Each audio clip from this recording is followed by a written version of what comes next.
day 41 of the war in Gaza, and the IDF is completing its ongoing operation around and under the Hamas stronghold at Al-Shifa Hospital in Gaza City.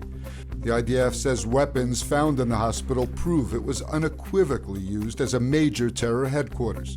The Army released images of grenades, uniforms, and military equipment stored at the facility. During the pinpoint operation, there were no reports of patients or medical staff being injured. Israeli forces entered part of Shifa Hospital after days of fighting on the outskirts of the facility with Hamas gunmen. The Army is now providing evidence that Hamas maintained a major operation command center beneath the hospital, using the patients, staff, and civilians sheltering there to provide cover for its terrorists and gunmen.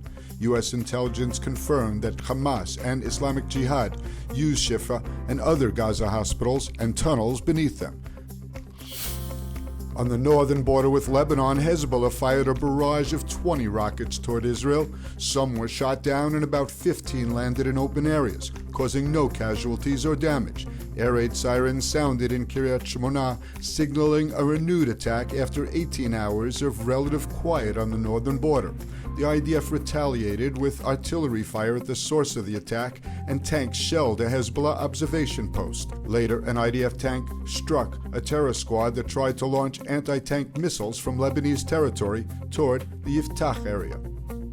Hezbollah has paid a heavy price for its provocations, with at least 80 Hezbollah fighters killed in Israeli retaliatory strikes since October 7th. The widely anticipated hostage exchange between Israel and Hamas is still apparently in the works and could happen this weekend. Hamas has reportedly agreed to a deal that would see the release of 50 hostages being held in Gaza in exchange for a 3-day pause in fighting and the freeing of some security prisoners held in Israel. That's just the latest version of the proposal being brokered by Qatar with U.S. and Egyptian involvement. A series of accounts in recent weeks suggest that a large hostage deal is imminent.